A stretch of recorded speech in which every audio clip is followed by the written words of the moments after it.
Fala galerinha do H Esportes, estamos aqui para mais uma live e hoje, rapaz, receberemos aqui um cara, passou em vários clubes gigantescos, foi campeão da Libertadores, campeão, rapaz, esse cara tem título, hein? Esse cara tem título, gente, e é um cara aí muito considerado aí nos times paulistas. Ó o João Paulo, ei João Paulo, um grande abraço meu velho. Esse também jogava pouco, viu? Muito, joga muito esse cara. Aí já chamou, vamos trocar uma ideia com ele? Um pouco da sua história, um pouco da trajetória de vida aí.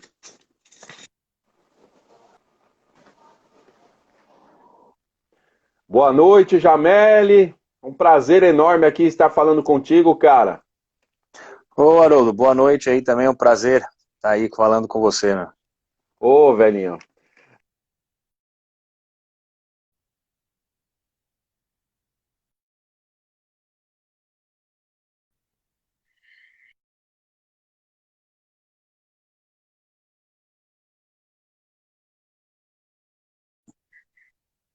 Tá me...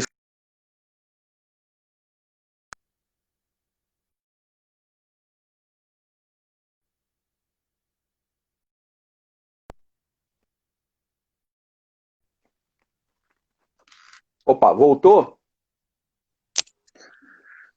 Você tá cortando aí, eu não tô te escutando não. Não tá me escutando? Tá me ouvindo agora? Agora voltou bem, agora tá legal. Ah, beleza. Eu comentei que, dentre várias lives que eu faço, você é bem citado aqui por alguns jogadores, entre eles, Camanducaia passou aqui.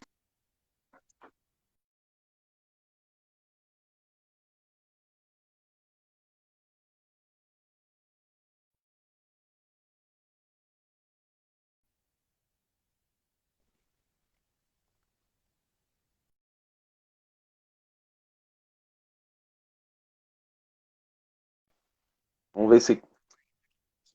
É. Agora melhorou? Sim, agora melhorou, agora tá legal. Então, me ouviu não, né? Não, eu ouvi que você falou alguma coisa do Camanducaia, só, mas cortou.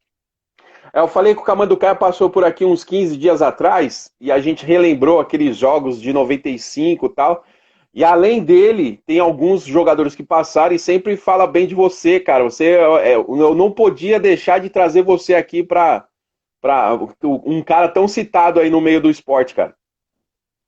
Opa, legal, fico contente de saber isso aí. O Camanda é suspeito pra falar, né, cara? É um irmãozão que a gente tem já de tanto tempo e depois a gente já se cruzou contra, né? A gente acha que quando eu tava no Barueri, ele tava no Marília ou eu não sei, algum time de Minas também que ele jogou, não sei se foi no Uhum. América, mas o Camanducaia é um cara sensacional, um jogador espetacular e fora de campo também é uma pessoa que é muito querida, né, cara? É um irmãozão que a gente tem. E até eu tô devendo uma visita para ele lá em Monte Verde, lá na pousada dele lá, cara. E o pior é que o dia que ele tava aqui, eu brinquei com ele da pousada e o Esquerdinha tava na live, aí o Esquerdinha falou assim, fala que eu quase botei fogo na sua na sua na sua pousada, Camanduca. O Esquerdinha foi lá, quase botou fogo através do ar-condicionado, cara. Foi uma piada aqui, ó. O desenrolar da conversa foi muito bacana. Cara, queria mais uma vez te agradecer, agora em definitivo, né, que dá para ouvir direito, a imagem tá legal. Queria te agradecer aí pela sua presença na nossa live. E aqui é o seguinte, cara, a gente conta a história para o pessoal respeita a minha história. E hoje estamos aqui com o Jamele. Para quem não sabe, Jamele é fruto do futsal também. Eu comecei sim no futebol de salão, né? Eu sou paulistano, né? Sou de São Paulo, nasci no Tatuapé e do lado ali da Moca, né? O Juventus era, era meu quintal praticamente, eu ficava o dia inteiro no clube, né? Então eu comecei jogando futebol de salão no Juventus, fiquei muito tempo, né? Desde pequeno, é, até os 14 anos praticamente jogando futebol de salão no Juventus. Só parei de jogar no Juventus porque chegou uma época que não dava mais para conciliar, né, entre o futebol de campo no São Paulo e o futebol de salão no Juventus. E ainda eu jogava tênis ainda. Até os 14 anos eu cheguei até a disputar. a disputar torneio pelo Juventus, fui quarta classe, cheguei a ser na época, não sei se ainda é assim o tênis, né? Era por idade e tinha as classes. E, claro, daí teve um momento que eu tive que optar, né? Entre futebol de salão, tênis e futebol de campo. Sim. E eu acho que eu fiz um bem pro tênis, né? Escolhendo o futebol, né? Verdade, porque naquela época lá ainda existia, para quem não sabe, existia categorias chupetinha. Hoje é tudo sub, né? Sub não sei o quê, sub 9, sub 10, sub 11, sub, né? E naquela época lá você começou bem cedo, né, cara? Bem cedinho você começou. E daquela época também carregou várias pessoas junto contigo ali do futsal ainda. Teve umas que continuou no futsal e umas acompanhou você pro campo também, como o Juninho Paulista também, né, cara? Naquela época a divisão era a mesma, né? Eram 2 anos por categoria, só que daí tinha uma madeira, chupetinha, fraldinha, pré-mirim, mirim, depois era infantil e infanto. Né? É o que é hoje, né? Só que sub-15, sub-13 e tal, só mudou o nome pelos números, mas continuou sendo de 2 em 2 anos, e o Juninho Paulista foi um cara que eu joguei junto. Eu sou nascido em 1974, o Juninho é 1973. Né? Então, ele era o segundo ano, eu era o primeiro ano. E dali saiu muita gente, cara. O Fernando Diniz jogou, eu lembro quem mais que tinha ali, que foi o Silvinho, lateral esquerdo, o André Luiz, lateral esquerdo também, o Pavão. Daí veio depois os mais novos, né? Daí veio o Caio Ribeiro, Falcão, né? Que o Falcão continuou no futebol de salão. Zé Elias. Sandrinho é um pouco mais velho, o Sandrinho acho que é 7'2", ou 7'1" ou 7'2", mas o Sandrinho também, tinha o Diglinho, enfim, cara, tinha... O futebol de salão sempre foi, né, a grande usina de fabricação de jogadores, né, e hoje ainda continua, né, apesar de ter todas as escolinhas e tudo, o futebol de salão continua muito forte, porque eu acredito que o futebol de salão é mais completo, né, que o futebol de campo, ainda mais pra molecada, porque você na mesma jogada, você tem que marcar, você tem que atacar, você tem que defender, você tem que ter o domínio de bola, você tem que resolver as coisas muito mais rápido. E uma coisa que eu vejo também, que o jogador participa muito mais, né? Você vai ver jogos aí de meninos sub-11, sub-9, e jogam, o maior erro que tem, jogam com as dimensões normais do campo ainda. Então, às vezes o menino pega na bola e depois ele vai pegar na bola depois de 5 minutos só. E tem que fazer bater um escanteio, vamos dizer. Eles não têm força, a bola não chega nem na área, né? O goleiro também, coitado. O goleiro, você chuta a bola a meia altura, entra, porque o menino não consegue chegar na altura do gol. Então, eu acho que tem essa vantagem, né? O futebol de salão tem essa vantagem de que é tudo pequenininho, tudo rápido, você tem que pensar rápido, tem que atacar, tem que defender, tem que mudar o chip, porque às vezes você tá marcando um cara, de repente o cara tá te marcando. Então acho que quem tem uma base no futebol de salão você vê, né? O Ronaldinho, o Fenômeno, quem mais? Vários jogadores aí saíram do futebol de salão. Faz uns 5 anos atrás eu fiz uma pesquisa, Jamel, sobre isso, sobre jogadores que saíram do futebol de salão. Cara, da sua época e um pouco depois, chegou a de 80% a 85% de todos os jogadores mundiais, cara. Pra você ter uma noção. Um pouquinho antes de você e depois de você. Umas décadas, umas 2, 3 décadas. De gerações saíram todos do futsal. Entre os maiores jogadores, né? Ronaldinho Gaúcho, Ronaldo Fenômeno. Até o Leão chegou a jogar como goleiro de salão. Nem sei se você sabe disso, mas o Leão foi jogador de salão também, cara. E outra coisa também, né? Na época que eu jogava, eu peguei uma parte, eu não peguei muito dessa parte, mas ainda tinha o futebol de salão, que não era o futsal, né? Era o futebol de salão, era com a bola pesada, que não podia fazer gol dentro da área, o goleiro não podia jogar a bola com a mão passando do meio da quadra. Enfim, o futebol depois, o futebol de salão foi evoluindo também, mas antes era mais difícil. A quadra era menor, hoje é tudo 20x40, né? As quadras têm essa obrigação. Sim.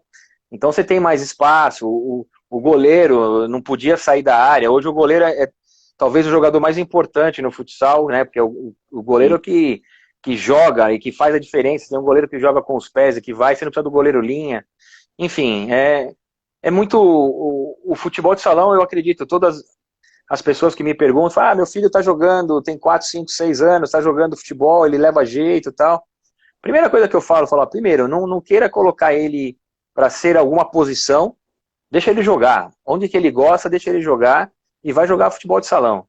Porque daí com o tempo ele vai vendo se ele quer jogar mais de zagueiro, mais ataque, quer ser goleiro. E o campo, eu acredito que o futebol de campo tem que ser nas dimensões normais, assim, a partir dos 13, 14 anos só. Sim. E qual foi a maior inspiração sua, cara, para se tornar um jogador de futebol? Bom, cara, eu sempre joguei futebol de salão, né? Sempre joguei futebol. Meu pai jogava futebol, jogou muito na várzea. O meu irmão foi jogador também, é mais novo, mas também foi jogador de futebol. E eu brinco até que antes de andar eu já chutava. Antes de aprender a andar eu já chutava a bola. Eu sempre... eu não tinha brincadeira de rua, né? De empinar pipa, carrinho de rolemã. Eu tinha uma bicicleta, mas a bicicleta servia para eu ir no campinho ou ir na pracinha jogar bola e voltar. Então eu não tinha brinquedo, assim, eu não gostava de outra coisa, eu gostava de jogar bola. E quando eu estava em casa, quando estava chovendo, alguma coisa, eu jogava futebol de botão. Então, sempre foi assim, cara. E claro, lógico, né? Eu tive uma influência muito grande, porque a parte da minha mãe, dos italianos e tudo, é tudo palmeirense, né? E palmeirense e do Palestra mesmo. Meu avô tinha um distintivo do Palestra pendurado na parede e tudo, né? Do Palmeiras. E eles me levavam, né? Para ver jogo no Parque Antártica, para ver jogo no Pacaembu, o pessoal do Palmeiras, o lado da minha mãe. E o lado do meu pai era tudo corintiano. E eles me levavam para ver o jogo do Corinthians, né, cara? E foi na época de 77, né? Do campeonato. O meu pai foi na invasão corintiana lá do Fluminense, quando teve no Maracanã. E foi engraçado até essa história, porque meu avô e meu tio, que eram palmeirenses, também foram para torcer pro Corinthians. E eles foram, e foi todo mundo, né? Porque foi um evento aquilo, né? Sim. Então sim. Era muito legal. E eu tive essa influência, né? De ir em estádio. Eu ia em estádio, cara. Ou o pessoal do Palmeiras, que compravam as bandeiras, a camisa do Palmeiras. Daí no domingo eu ia com o pessoal do Corinthians, que compravam bandeira também, camisa. E todo mundo querendo me convencer a ser corintiano ou palmeirense, né? E eu tive essa influência muito grande. E foi a Copa de 78, né? Com o Brasil, que quase foi campeão, né? E chegou ali no terceiro lugar. E a Copa de 82, cara. A Copa de 82, pra mim, foi... eu acho que eu lembro a Copa de 82 mais do que de 94, mais do que de 2002, enfim, porque eu vivi muito. E eu tinha um cara que eu adorava, que eu queria ser igual ele, né? Que era o Falcão. Né? O meu ídolo de infância era o Leão, como goleiro. Quando a gente ficava brincando, eu era goleiro, eu era o Leão. E quando eu era jogador de linha, eu era o Falcão, cara, porque era o rei de Roma, era o que jogava na seleção brasileira de 82. E daí, quando ele veio, eu era o meu ídolo, né? O meu ídolo era o Falcão. E quando ele veio pro São Paulo, né? Quando ele voltou do Roma e veio pro São Paulo, eu daí finalmente virei São Paulino, né? Porque eu ficava sempre naquela, torcia. Tinha um tio também que era santista, que queria me convencer a ser santista por causa do Pelé, por causa da história, Meninos da Vila e tudo. Mas aí quando o Falcão veio e eu já estava começando a ir para o São Paulo jogar também, né, nas categorias de base, daí eu virei São Paulino. Caramba! Aí teve a influência de todos para se tornar São Paulino e que ninguém era São Paulino na época. Não, ninguém era São Paulino. E depois, né, com a história toda que aconteceu na minha carreira, o Santos, né? Daí não dá. Hoje o pessoal fala pra mim, né, que qual time que eu torço e tal. Não dá pra separar, cara. É muito difícil separar o Santos do São Paulo, porque são muitas emoções entre os dois times, né? Então eu falo que hoje eu sou juventino, cara. Eu torço por Juventus. É melhor. Que é verdade. É verdade. E o pior é que você saiu de lá, né? Então tem uma história, é verdade mesmo. E chegando no São Paulo, como foi essa chegada no São Paulo em 93, né? Que de Tele Santana e tava montando ali e vinha com jogadores novos, jogadores molecada, com experiência também, essa mistura toda aí, como que foi viver aquilo ali, cara? Então, em 92, né, naquele time do São Paulo, eu comecei de vez em quando a ir treinar com o profissional, né? Aham. Porque foi quando começou a ter o CT da Barra Funda, né? A molecada treinava lá no Morumbi ou treinava no campo do Rebouças, que é um campo que tem ali na Giovanni Gronchi, um campo de terra. Uhum. Uhum. E daí, quando começou a ter o CT da Barra Funda, o time de baixo, né? O time de júnior, o time juvenil, treinava num campo e o profissional no outro. Então, vira e mexe, o Tele pedia para alguém ir treinar junto para completar o time, porque tinha algum jogador machucado do time profissional e tal. Então, a partir de 92, eu comecei a treinar mais vezes, até o momento que eu treinava a semana inteira com o time profissional e descia para jogar no aspirante, que tinha o aspirante na época ainda. Uhum. E daí já em 93, sim, em 93 já comecei a fazer parte do time, já fui inscrito na Libertadores, já fui inscrito nos campeonatos no Paulista, né? Daí jogava Recopa, jogava todos os campeonatos que o São Paulo disputava naquela época. E daí comecei a fazer parte, né, realmente do time e do elenco profissional do São Paulo. E fiquei até o finalzinho de 94, quando eu fui pro Santos. Então, para mim, eu peguei a fase muito boa do São Paulo, né, cara? Eu peguei a fase boa do São Paulo e eu tenho orgulho, né? E sempre falo de ter a oportunidade que eu tive de conviver com aqueles caras, né? Que não eram só jogadores sensacionais, eram pessoas, né? Desde a Uhum. comissão técnica, o Tele Santana, o Moraci Santana, o Altair Ramos, o seu Valdir de Moraes, o próprio presidente, que era o Pimenta, os diretores, eram pessoas que eram acima da média, né? E não precisa nem falar do time, né? Dos jogadores, porque você tá no vestiário dividindo ali o armário ali, na hora de se trocar e conversando e chegando com o Raí, com o Zete, com o Ronaldão, com o Cafu, Palhinha, Miller, sei lá, Antônio Carlos Zago, sei lá, daí, e a molecada, né, Nossa. cara, que era eu, Rogério Ceni, Doriva, Sérgio Baresi, KT, Juninho Paulista, Caio Ribeiro, toda essa molecada aí que depois virou o Expressinho, né? Sim. E naquela época lá, chegou a jogar até. Você tava naquele jogo que o Juninho saiu do Expressinho e foi direto pra jogar o profissional no mesmo dia? Eu também fiz isso, só que o Juninho jogou os dois jogos. Sim, Eu joguei um jogo e fiquei no banco no outro. Então, o Juninho acho que foi o único, mas teve uns 5, 6 jogadores que fizeram os dois, né? sim. E daí, claro, né, o Tele procurou poupar, né, quem jogou no primeiro jogo, que era um jogo eu não lembro que era da Sul-Americana e o outro era do Sul-Americana. Campeonato Brasileiro. Isso. Então, daí muita gente ficou nos dois jogos, eu joguei titular num jogo e no banco no outro. E aí, que time era aquele, cara? Tanto é que a brincadeira naquela época era quem bate o São Paulo, que é o que acontece hoje com o Flamengo, né? Quem que vai bater o Flamengo. Mas naquela época eu acho que como se fala, o resgate de sentimento era muito maior, cara.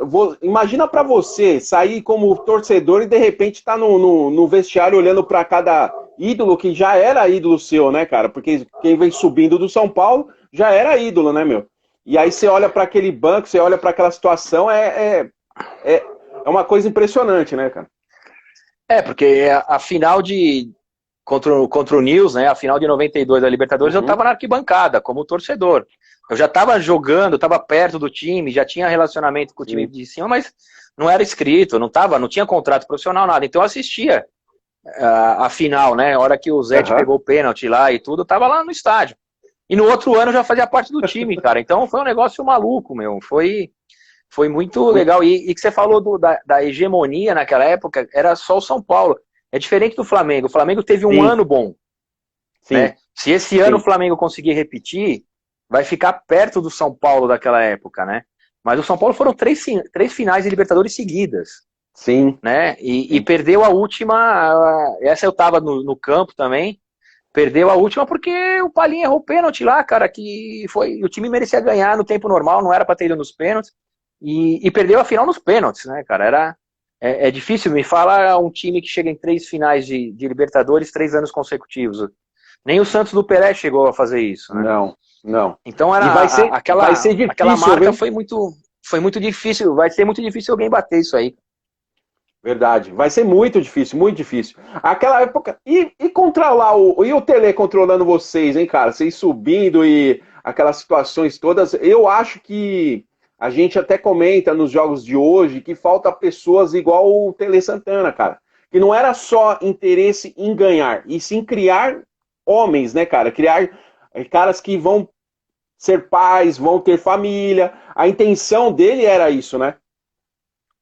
O Tele, para mim, foi o melhor treinador que eu tive, né? E o Muricy fala muito isso, né? O Muricy fala que hoje tem muito técnico e pouco treinador, né? As pessoas podem pensar que é a mesma coisa, mas não é, né? O Tele era um treinador, cara. Ele era um treinador, era um cara que estava preocupado com tudo. Ele tava, hoje está muito na moda, né? Que eu acho que está certo, o gestor de equipes, né? Não só no futebol, mas no mundo corporativo também. O cara que é um gestor de pessoas, né? O cara que consegue fazer com que a equipe funcione bem, o gestor de crise, o cara que se preocupa com os detalhes, que está ali, é o primeiro a chegar, é o último a ir embora. E o Tele era assim, cara, o Tele fazia isso, ele era um cara que perfeccionista, e ele já tinha vindo de 2 Copas do Mundo, já era o Tele Santana campeão brasileiro, já era o cara que já tinha uma carreira consagrada no futebol, né? E tem um exemplo muito, muito claro do Tele, que eu conto para os meus filhos até, que quando eu estava subindo para o time de cima, ele, antes das preleções, né, ou antes do treino, tal, ele sempre falava, ó, amanhã o treino começa às 8h30, mas eu às 7h30 estou no campo. Quem quiser, o recado tá dado. E, pô, a gente chega, eu, cara, com 17, 18, 19 anos, eu chegava às 7 horas, me trocava e ia pro campo. E daí ficava com ele, e ele tinha paciência de ensinar a gente, falava, pô, Jameli, você tá batendo na bola mal, deita mais o corpo, bate mais com a ponta do pé, ou você tá cabeceando de olho fechado, abre o olho, abre o peito, levanta a cabeça para cabecear. E isso era direto, cara. Daí o outro tava batendo mal com a perna esquerda. Tem a famosa história do Cafu, né, de cruzar, que o Cafu não sabia cruzar e o Cafu chegava cedo para cruzar, o Cafu ficava cruzando e a gente ficava cabeceando. Né? Então ele tinha esse lado, né, dessa preocupação, e como você falou, ele sabia que se ele conseguisse educar, né, os jogadores, e se esses jogadores fossem melhores pessoas, isso ia reverter dentro de campo, porque os jogadores seriam mais inteligentes, os jogadores poderiam tomar as decisões mais rápido dentro de campo. Então ele era um cara visionário, cara. Então tudo que a gente está falando hoje, lá na década de 80 já, na década de 90, o Tele já fazia e já falava, né? Verdade. E para mim faltam muitos assim hoje, viu, cara? Não só como treinadores, mas como jogadores também, que pegar esse gancho e fazer o que tem que ser feito. Não ser só jogador que vai lá, bate sua bolinha, pega o celular e sai do treino, vai para casa. Que a maioria que passa aqui, todos falam a mesma coisa, que falta um pouco disso hoje, do cara chegar mais cedo, treinar mais, após o treino também, não se preocupar só com mídia. Parece que hoje o que eles se preocupam? Mais em ser famosos do que ser jogadores de futebol, né, cara? Então, eu passei por uma experiência, né, como gerente de futebol, 2008, 2009, 2010, eu fui gerente de futebol, tanto do Barueri, sim, depois lá no Coxa, né, lá no Coritiba, e depois no Santos. E a gente notava, isso em 2010, hein, cara, a gente tá falando de 10 anos atrás já, que eu peguei aquele time do Neymar, do Ganso, eu era o gerente de futebol daquele time lá que mudou o futebol brasileiro, aquele time, né, eu acho que teve alguns times que marcaram épocas, e aquele time de 2010 do Santos marcou uma época, né, que é um time que meteu 8-0 na quarta-feira, daí no domingo metia 10, depois metia 7, e era um time que jogava pra frente, mas mesmo assim, naquela época eu já notava que os meninos tinham a sociedade mudou, né, cara, a tecnologia, a internet, o WhatsApp, Facebook, isso, a gente não pode desprezar essa evolução, né, teve essa evolução. A gente ia concentrar, quando eu jogava aqui até os anos 2000, mais ou menos, tal, a concentração era ficar vendo televisão, vendo novela, vendo filme, ou ir jogar baralho, ou ir jogar sinuca, pebolim, porque era a forma de diversão que a gente tinha naquela época. Não tinha Netflix pra você ficar vendo uma série, não tinha o Facebook, não tinha o WhatsApp pra você ficar falando com o mundo inteiro. Até ligar para casa era difícil, porque tinha um telefone no hotel, ninguém tinha telefone celular, né? Era uma outra época, né? Então, eu acho que o time, obrigatoriamente, ele era mais unido, era mais próximo, porque você tinha mais tempo com os caras. Você não dava para você ficar no seu quarto sozinho, isolado. Hoje dá, né? Hoje dá. Você não, você pode ficar no seu quarto e não tá isolado, né? Porque você tem a conexão com o mundo inteiro, né? Sim. Então, eu acho que mudou um pouco isso. E eu não vejo que os jogadores estão muito preocupados em serem mais estrelas ou um produto da rede social do que jogador. Eu acho que não. Eu acho que eles continuam sendo, cumprindo o que pedem para eles. O que eu acho que a diferença que tem é o comando. Eu acho que o comando hoje, eu senti isso na pele, porque depois tive uma experiência como treinador também, e o jogador que queria ficar batendo mais 10 faltas depois do treino, eu ficava com ele. Mas o preparador físico, o fisiologista, todo mundo ia falar, ó, Jamel, o cara treinou, tem que tomar cuidado, o overtraining, é muito treino, e depois pode ter uma lesão. Então, eu acho que a ciência evoluiu muito, e a gente tem que aproveitar a ciência, cara. Quando eu fui fazer as comissões técnicas que eu trabalhei, eu sempre procurei ter caras que sabiam muito, e 10 mil vezes mais do que eu, de tudo, de fisiologia, de treinamento, de carga de treino, enfim. Mas eu também tinha o lado do jogador, o ex-jogador, que eu falava, não, deixa o cara. Se o cara tá afim de bater 10 faltas, ele tá tranquilo, ele não tá com a perna cansada, porque o jogador se conhece, ele sabe. Não, mas aí se ele bater a falta e tiver algum problema, e der um estiramento, e der uma sobrecarga muscular e ele não puder jogar, tal, eu falei, cara, se o cara tá sentindo que ele não tá legal, ele não vai pedir para bater 10 faltas. Ele não vai pedir para dar 10 piques a mais, ou para dar 10 voltas no campo correndo. O jogador tem esse lado. Então, acho que essa mescla entre a ciência e tudo que a gente evoluiu, também tem o outro lado humano também do cara que está ali, do treinador, que eu falei, que o Tele chegava e falava, quem quiser vir antes, beleza. Só que não era uma coisa assim, que era um treino forte, não. Era mais técnico, era mais até uma conversa. Às vezes a gente nem treinava, era uma conversa. Ele contava uma história, ou ele falava algum caso que tinha passado com ele como jogador ou como técnico, quando ele estava na Arábia, enfim. Ou era alguma bronca que você tomava também, que ele fala, pô, tô vendo que você tá caindo em rendimento nos treinos, você tá dormindo bem, você tá comendo bem, você tá descansando. Então, esse lado pessoa, né, eu acho que hoje está sendo muito esquecido, está sendo muito mecânico, muito robô. Né? E os caras que conseguem fazer isso direito, tem muito sucesso. Eu acho que um exemplo claro hoje em dia é o Renato Gaúcho. Né? Talvez o Renato Gaúcho não seja o melhor cara taticamente, um cara que enxerga o jogo, que faz substituições que mudem o jogo. Talvez ele não seja o cara mais assim. Mas você pode ver, todo jogador que vai jogar com ele rende 100%. Muito, né? muito. Os caras estão esquecidos nos outros times, já estão acabados pro futebol, de repente ele fala, não, vem aqui. Pô, e o cara vai no Grêmio e arrebenta no Grêmio. Então isso acho que é muito mérito do Renato também, cara, de saber levar esse lado, dar confiança, dar uma bronca na hora certa, puxar a orelha, mas também ser um cara fiel, vai falar, ó, vai acontecer isso, isso, isso. Pô, e na hora o cara faz isso, isso, isso. Então o jogador, eu acho que sente um pouco essa falta aí também hoje. Verdade, velho. Verdade. E aí, dali de São Paulo, você pula pra... Você chegou aí pro Santo André, pro Santa Cruz, não foi? Em 94? Joguei. Naquela época, as finais do Campeonato Brasileiro eram playoffs, né? Era um mata-mata. E eu acho que sobravam 8, né? Eram 2 grupos de 4 e classificava 2 de cada chave para fazer as semifinais. Mas quem chegava na semifinal já subia para a primeira divisão. E eu fui eu, o Guilherme, que depois foi centroavante do Corinthians, do Atlético Mineiro, chegou a jogar na seleção, e o Mauricinho, ponta direita.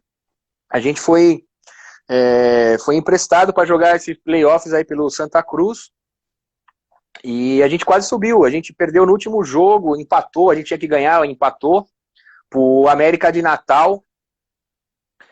E se eu não me engano, naquele ano subiu o Goiás, o América de Natal e mais outros 2 times do Sul aqui. Eu não lembro quem era, se foi Juventude, algum time aqui do Sul. Mas foi uma experiência legal. Foi a primeira vez que eu saí de São Paulo, né, como profissional, e fui emprestado, e uma realidade diferente, né? Você estava acostumado no São Paulo, que tinha tudo, e você tinha o CT, tinha o refeitório, tinha toda não é mordomia, mas é toda a estrutura de um time que nem o Sim. São Paulo, e não que o Santa Cruz não tinha, mas era diferente, né? Não era no mesmo nível, e também eu saí como um reserva, né, do São Paulo, eu cheguei lá como uma das contratações estrela lá, que tinha que resolver Sim. o negócio, uma pressão em cima da gente, porque falou, pô, esses meninos vieram do São Paulo pra cá, tem que vir resolver e tal. Mas foi uma experiência muito legal. O Washington, centroavante do Washington, do Fluminense, tava lá, tinha o Zé do Carmo, que chegou a jogar no Vasco na seleção também. Então era um time forte lá e foi uma experiência muito legal. O Santinha lá, jogar no Arruda, a torcida, sensacional, foi muito bom pra mim também. Uma experiência que é bom viver também outros ares, né, cara? Ter outros tipos de visão, porque assim, o São Paulo naquela época era a estrutura do São Paulo era mundialmente conhecida pela estrutura que o São Paulo criou de CT e tal. E tanto é que o pessoal começou a espelhar no São Paulo para poder montar os seus, né? E hoje o São Paulo, infelizmente, ficou um pouquinho para trás, acho que parou um pouquinho no tempo, e os Palmeiras, Corinthians, Santos conseguiram chegar próximo ao São Paulo. E aí a vinda para Santos, cara, como que foi essa chegada para Santos em 95 naquele timaço lá, cara? Então, daí eu fui pro Santa Cruz emprestado. Quando eu voltei, né, eu conversei com a diretoria do São Paulo, conversei com o Tele, eu falei, olha, eu não vou ter espaço para jogar aqui, cara. Na minha posição tinha, era só craque, era Miller, Toninho Cerezo, Leonardo, Palinha, Raí, não todos na mesma época, mas foi mudando. E aí o Juninho estava vindo bem, o KT estava vindo bem. Quer dizer, eram 2 ou 3 posições no ataque ali, e eram 8 jogadores de qualidade de seleção brasileira para jogar. Então eu conversei com eles, falei, olha, eu quero ser emprestado de novo, eu quero buscar meu espaço, eu preciso jogar, cara, eu preciso de um minuto no campo. Eu não quero ficar aqui no São Paulo acomodado, jogando um pouquinho, entrando 15 minutos, daí eu sou titular um jogo. Eu não ia ter uma sequência de 15, 20 jogos seguidos como titular, né? Sim. E daí apareceu uma oportunidade de eu ir pro Botafogo de Ribeirão, né, no Campeonato Paulista, que quase que eu fui, eu combinei com o pessoal na sexta-feira e falei, ó, segunda-feira, se der tudo certo, a gente conversa de novo, eu vou pra aí. Mas daí na sexta-feira o Clodoaldo, né, o Clodoaldo Corró, que era o diretor de futebol na época, me ligou e falou, ó, Jamel, a gente tá com interesse que você venha aqui pro Santos, você não quer vir pra cá no final de semana pra gente conversar, não sei o quê, porque eu já tinha, né, uma relação com o Santos, a minha avó morava em Santos, meu avô, meu tio, né, a minha mulher morava em Santos também, tava morando em São Paulo comigo, mas eu já tinha casado com 20 anos, né, e ela era de Santos, então tinha uma relação legal. Daí eu fui pra Santos, falei com o Clodoaldo, liguei pro pessoal do Botafogo, né? Falei, olha, cara, eu tenho uma proposta, eu tô entre vocês e o Santos, mas, cara, a proposta do Santos é muito melhor, enfim, tanto financeiramente, porque financeiramente acho que até nem era muita diferença, cara, mas era a diferença de você tá jogando no Santos, né? E tá jogando no Botafogo, nada contra o Botafogo, Sim.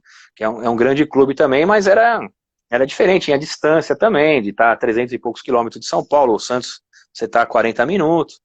E o time do Santos também era um time que eu vi ali que tinha a possibilidade de estourar. Fora que é a camisa do Santos, jogar na Vila Belmiro, o peso que tem essa camisa e tudo mais. E daí eu fui para Santos, cara. Fui para Santos e daí foi o time, né, que tinha vários jogadores que ninguém conhecia. Era Narciso, Giovani. Eu era um pouco mais conhecido por causa do São Paulo, mas também era um cara, era uma promessa. O craque do time naquela época era o Macedo. Era o Macedo, né? Que já tinha passado pelo São Paulo, era um artilheiro, tinha ido acho que pro Cádiz da Espanha, e voltou o Galo, né? O Galo era o capitão, era a referência do time. E o resto era tudo molecada, cara. Era o Edinho que estava começando no gol, o Marcelo Passos, que era um craque lá de Santos da base, que também estava precisando estourar. Depois veio o Robert, Camanducaia, o Robert, o Wagner, o Marcos Adriano, o Marquinhos Capixaba, Ronaldo Marconato. Bom, eu vou esquecer alguém aí, mas era um timaço que foi aparecendo, Carlinhos, volante. Carlinhos.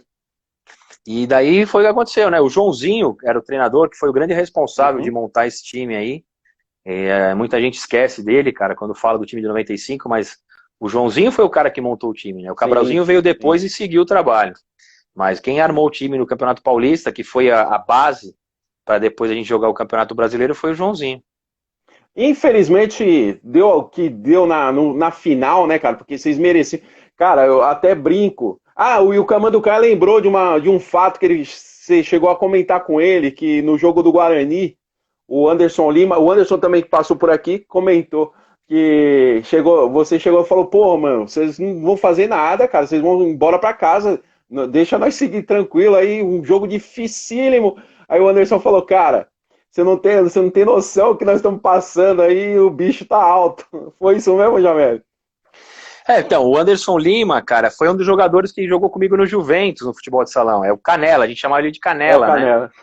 E a gente jogava junto desde pequeno, desde os 7, 8 anos, a gente jogou junto no Juventus mesmo, né? No futebol, depois ele foi pro Guarani, enfim, depois jogou no Santos também. Sim, sim. E aquele jogo contra o Guarani era o último jogo, o Guarani não jogava nada, já estava já com a mala pronta de férias, mas, claro, era o Atlético Mineiro, né, que estava brigando com a gente naquela época, e se a gente empatasse ou perdesse aquele jogo, o Atlético ia para o quadrangular final, e a gente ia ficar fora.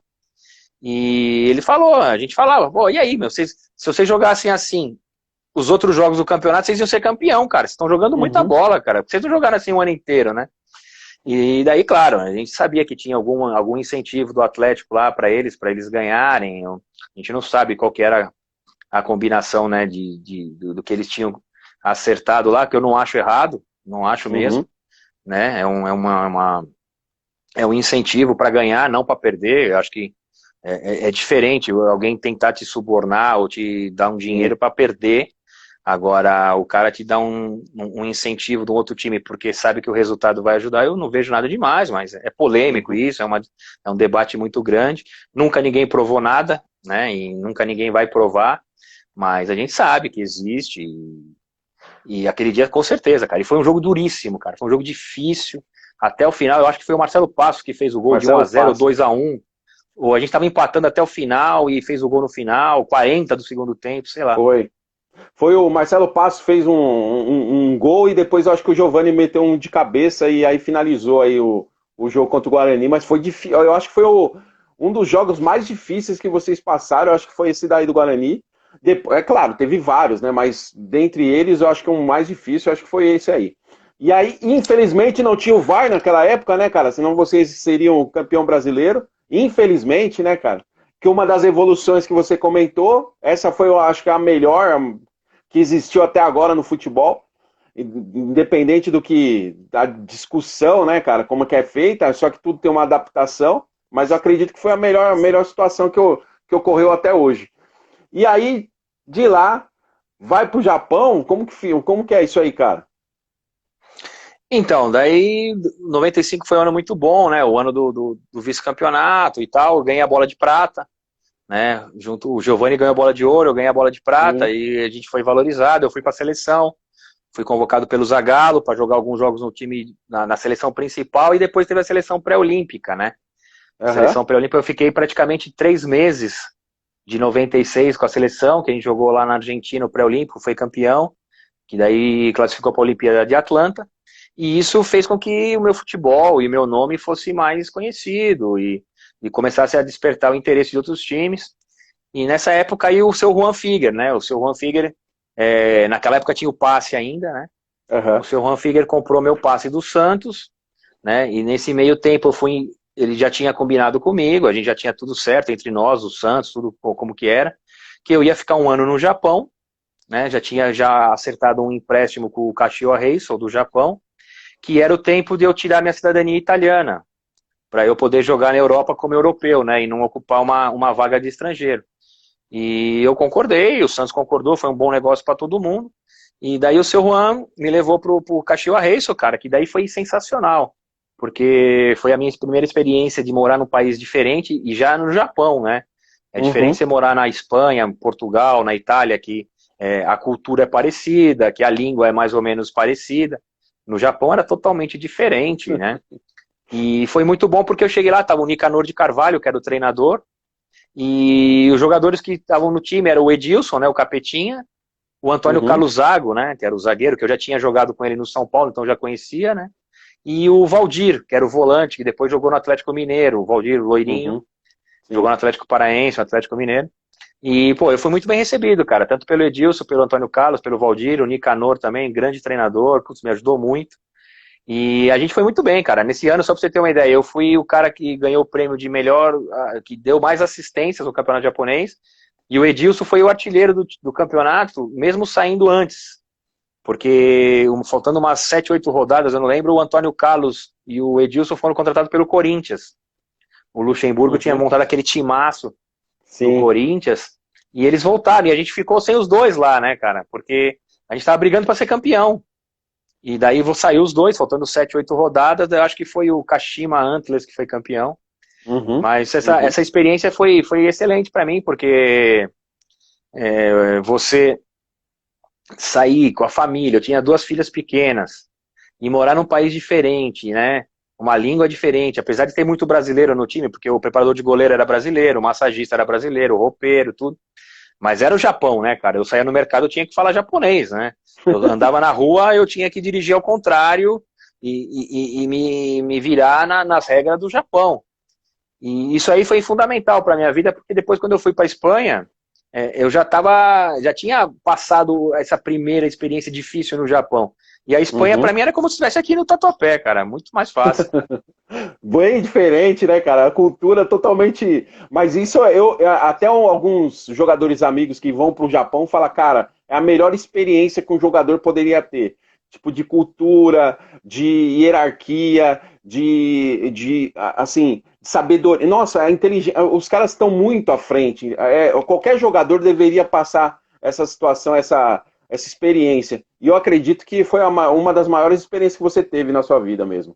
Cara... Não, foi até porque a própria cultura, né, a sociedade japonesa, né, é diferente, cara. É o que você falou, muito respeito, cara, todo mundo respeita as regras, todo mundo é educado, se preocupa com os outros. Esse negócio, cara, que a gente tá usando agora a máscara, né, lá no Japão, quando eu fui pra lá em 97, se o cara tava gripado, ele usava máscara, porque ele queria proteger os outros. E isso em 97, cara, né? E tudo funciona. Eu falo, eu voltaria para morar no Japão tranquilamente, cara, porque é um país que eu fiquei apaixonado.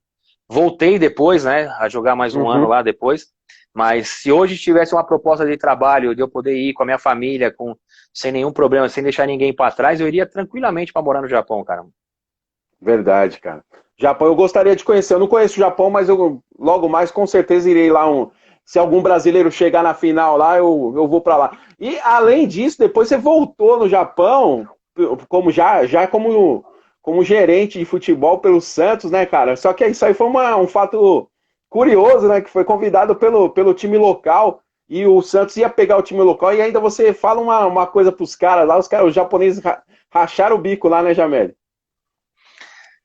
Então, depois do Kashiwa Reysol, né, eu fui para Zaragoza, né, e daí fiquei praticamente 8 temporadas lá no Zaragoza, né, o Zaragoza foi o time que eu mais joguei, todos os recordes que eu tenho de mais gols, mais jogos, mais minutos, mais cartão amarelo, mais falta sofrida, mais falta recebida, mais pênalti que eu chutei, foi tudo no Zaragoza, porque eu joguei muito lá, né, eu joguei muito tempo lá. E depois, claro, depois eu voltei pro Brasil, voltei pro Corinthians, e quando o Santos foi jogar lá, né, em 2011, na final contra o Barcelona, na semifinal jogou Santos e Kashiwa Reysol, né, e o pessoal do Kashiwa Reysol, quando ficou sabendo que era o Santos, sabia que eu tinha jogado, tal, me ofereceu, né, falou, olha, vem pra cá, a gente vai te ajudar a ficar no hotel, você só paga a passagem aí, a gente te leva no estádio. Foi um detalhe, né? Foi um detalhe realmente, né? De carinho, né? Que o pessoal do Kashiwa Reysol teve. E talvez o Santos teria que ter mais ainda do que o Kashiwa, mas o Kashiwa teve, né? O Santos não, para fazer isso. E foi muito legal, porque eu fiquei no hotel que tá a torcida toda do Santos. E os caras, claro, que me conheciam, né? E eu tava lá meio que por causa do Kashiwa, né? E todo mundo, quando eu tinha que ir no jogo, que a semifinal foi em Yokohama, e tinha que ir pro jogo, queriam ver o treino do Santos, o pessoal grudava em mim, porque eu sabia me andar no metrô, eu sabia falar com o pessoal, eu falo japonês, não falo perfeito, mas eu falo bem, porque foram 2 anos eu aprendi a falar japonês. Então vinha até o Milton Neves, né, até hoje ele conta as histórias que ele grudava no meu braço e ele ia comigo, porque senão ele não chegava no estádio. Porque tava um monte de santista no mesmo hotel, então a gente tomava café da manhã, eu ficava vendo, os caras só ficavam esperando eu, né? A hora que eu ia sair assim, os caras, onde você vai? Ah, eu vou em tal, ó, hoje eu vou fazer compra num lugar aqui que vende eletrônico, que é legal e tal. Pô, mas eu parecia a O Estela guia. Barros, né? A tia Augusta, né? E todo mundo ia comigo, cara. Só faltava ter uma bandeirinha assim, dizendo Santos, vem comigo. E todo mundo no metrô, daí tinha que comprar o bilhete do metrô, eu que comprava para todo mundo. E na hora que entrava no metrô tinha que descer na estação tal, eu descia, ensinava. Foi uma experiência legal de estar participando, né? A Aham, convite, entre aspas, do Caxiwa Reysol, mas o Santos, né, cara? E eu tava torcendo pro Santos, lógico, né? Não claro, tinha. claro.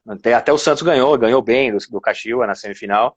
Mas daí pegou um Barcelona que Não dava, talvez né? tivesse jogado o Santos do Pelé, talvez ia ser pau a pau com o time do Barcelona. A seleção de 82 do Brasil ia ser pau a pau, porque aquele time do Barcelona era incrível, né? Não, não dava. Aquela época lá, mesmo o time que vocês mesmos montaram lá atrás, né? Que aí o Santos chegou, mas não dava, né, cara? O Barcelona mundialmente, eu acho que nem se fizesse uma seleção mundial, eu acho que ainda não dava, velho. Porque naquela época o Barcelona jogava com música, né, cara? Era um olhar e os caras sabiam aonde o companheiro tava. Não dava. E aí, Jamel? Pegou o pior Barcelona, cara. Deu azar o Santos. Pior Barcelona. Pior time. Nossa, pior fase, né? Porque para pegar um time daquele. Cara, depois da sua carreira extraordinária tal, vira gerente foi pro outro lado, né, cara? Como que foi você sair de um lado de jogador para depois estar do outro lado que você vai ter que dar ordem para os caras que eram companheiros seus? Então, quando estava acabando minha carreira, eu tava com o joelho meio ruim já sabia que não ia conseguir ser um jogador que ia jogar até os 36, 37, 38 anos. Eu parei com 33, né? E já parei já judiado já, né, meu? Já não conseguia jogar mais o que eu queria e tudo. E eu tinha um contrato com o Barueri, né? E eu já estava fazendo faculdade de gestão de esportes, eu estava fazendo, tinha feito muito de curso de psicologia, de coaching. É, eu comecei a entender que a minha carreira estava acabando e uns 2 anos antes comecei a me preparar para isso. E eu cheguei pro presidente, né? Cheguei pro presidente na época, o Walter, né? Que era o presidente do Barueri na época. Uhum. E falei para ele, falei, olha, cara, depois do Campeonato Paulista eu vou parar, meu, não dá mais, eu não vou conseguir. O Barueri estava jogando a Série B do Campeonato Brasileiro. Eu falei, cara, eu não vou ter condição de acompanhar o ritmo, né? E eu não quero entrar no campo e ficar enganando, passar vergonha, né? Não quero passar vergonha porque não dá. O futebol hoje é muito físico. Por mais que você tenha qualidade, tenha técnica, possa bater uma falta, possa dar um passe, fazer um gol, mas vai ser muito raro, meu. Eu vou ter que trabalhar, jogar Uhum. junto com os caras. Eu não posso ser um a menos dentro do campo, né? E daí ele falou, tudo bem, cara, só que eu vou te fazer uma proposta. Você para no domingo e na segunda-feira você começa como gerente de futebol aqui no Barueri. Eu até assustei, né? Porque ele sabia que eu já estava fazendo faculdade, a gente conversava muito sobre futebol nas viagens e tudo. Ele gostava das ideias que eu tinha, como lidar e como tratar, né? Um departamento de futebol. E foi assim, cara. No domingo teve o último jogo do Barueri, eu acho que era A2, né? A gente estava jogando A2 do Uhum. Campeonato Paulista. E eu peguei minhas coisas, chuteira, tênis, caneleira, tudo, levei para minha casa. E no outro dia eu voltei de calça jeans, de tênis não usava gravata, lógico, mas com um executivo, né? E com o computador embaixo do braço. E mudei do vestiário para a sala do diretor. E foi muito legal, porque os jogadores me respeitavam muito, né? Porque eles souberam entender que eu estava com eles no vestiário como jogador Uhum. até um dia, mas depois eu estava numa outra posição, numa posição de hierarquia, que eles tinham que me respeitar, né? Sim. E da mesma forma eu respeitá-los também, né? Porque eu acho que é sempre uma via de mão dupla. Então, a gente conversava de igual para igual, mas tinha um respeito, né? De saber que eu também, as atitudes deles comigo e minha com eles também, sempre muito fiel, sempre falando a verdade, sempre na transparência. E isso me ajudou muito, né, cara? Me ajudou Sim. muito porque a gente teve muito sucesso. Pelo sucesso no Barueri, eu tive um convite para trabalhar no Curitiba, que até o E presidente do Barueri aí? falou: vai, meu, você tem que ir, cara. Você tem que ir, é o teu degrau, você está subindo degrau por degrau. Tem que ir. Porque eu tinha um contrato com o Barueri ainda, né? E ele Uhum. falou: não, você tem que ir, cara, vai embora. E depois do Coritiba, a gente foi campeão lá, né, com o Dorival Júnior, a gente ganhou do Atlético, fazia muito tempo que o Coritiba não era campeão paranaense, a gente ganhou do Atlético dentro da Arena da Baixada, o Dorival era o treinador, e com esse sucesso, eu acho que me deu a chancela para depois o Luiz Álvaro me convidar para ser diretor do Santos, em finalzinho de 2019, antes dele ser eleito presidente, para depois ser o diretor de futebol do Santos. E aí, atualmente, para a galera saber, o que o Jameri continua como gerente, comentarista, o que faz o Jameri para a galera saber aí? Bom, não tô mais como gerente, cara. Essa é uma função que, cara, talvez seja a função mais difícil do futebol, né? O cara que é o gerente de futebol, porque se o treinador tá com problema, ele te chama para conversar. Se o presidente quer saber alguma coisa, te chama. Se a torcida tá brava, quer falar com você. Se o jogador não tá satisfeito, quer falar com você. Se o cara da imprensa quer marcar uma entrevista com alguém, o assessor de imprensa te chama. Então você é o centro de tudo, né? Tem que organizar uma viagem. Claro que eu tinha muita ajuda, né? De todo mundo. O Santos tinha uma estrutura, o Coritiba também tinha uma estrutura muito grande. Eu sempre fui cercado de pessoas, que nem o advogado na hora de fazer um contrato, o pessoal do marketing na hora de fazer alguma coisa do marketing, a comissão técnica, organizar uma viagem, eu tinha sempre um supervisor que estava comigo, então você tinha que ver horário de avião, horário de comida, horário que chega no estádio, que sai do estádio. Tudo isso é função do diretor de futebol, né? Só que você tem pessoas que trabalham com você. Se o cara tem 3 amarelos, ele pode jogar ou não pode? Se ele foi expulso. Então até que deu confusão lá no Santos, que botaram o Sanches, que não podia jogar. Então essa é a responsabilidade. Então a função de diretor de futebol, cara, eu tinha 3 celulares, cara. Eu chegava no Santos às 7 da manhã e saía a hora que dava, que podia ser às 11 da noite, como podia ser às 3 da manhã, como podia ser às 5 da tarde, né? Você não tem vida. Porque o jogador treina e joga e vai para casa. A comissão técnica também treina, joga, dá entrevista coletiva e vai para casa. Agora, o diretor de futebol não, a coisa continua no pós-jogo, né? E no pré-jogo também. Então, você me perguntou hoje o que eu estou fazendo, né? Eu estou como representante do Olympique de Marseille aqui na América do Sul, né? Na questão de scout, de novos jogadores, de monitoramento, de novos negócios também, oportunidades de negócio para o Olympique aqui na América do Sul, América Central também, né? E a gente também, só para você ter uma ideia, o Benedetto, que era do Boca, foi contratado pelo Olympique e eu fui um dos caras que fez os relatórios, fui lá na Argentina, vi ele treinando, falei com jogadores que jogaram com ele, jogador que jogou comigo, que foi treinador dele, pedi informação, então fiz todo esse trabalho e o Benedetto foi 18 milhões de euros, né, foi vendido, e esse ano ele foi o artilheiro do campeonato lá pelo Olympique, e a gente conseguiu ficar em segundo lugar e classificou para a Champions League, né? O Olympique de Marseille fazia 8 anos que não era. Então, uma das funções que eu tenho é essa. Eu continuo como comentarista na Rádio Bandeirantes, né? Faço jogos agora não, né? Porque, cara, não tem jogo, né? A gente não está trabalhando. Dou aula na CBF Academy, né? Naqueles cursos aquele curso que o Renato Gaúcho não queria fazer, eu era professor, sou professor naqueles cursos lá na CBF ainda. Agora vou começar também a dar esse mesmo curso, essa mesma aula para Comebol, nos outros países da América do Sul, como professor, e faço coaching esportivo com atletas de golfe, natação, maratona, com treinador de futebol, treinador de basquete, o Guerrinha, né?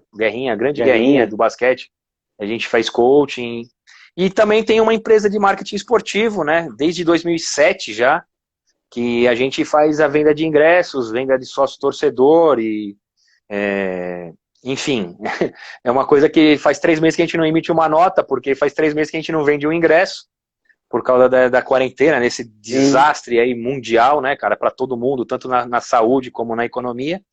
Então eu faço um monte de coisa, cara, mas sempre relacionado com o futebol, cara, eu não consigo ficar parado, não.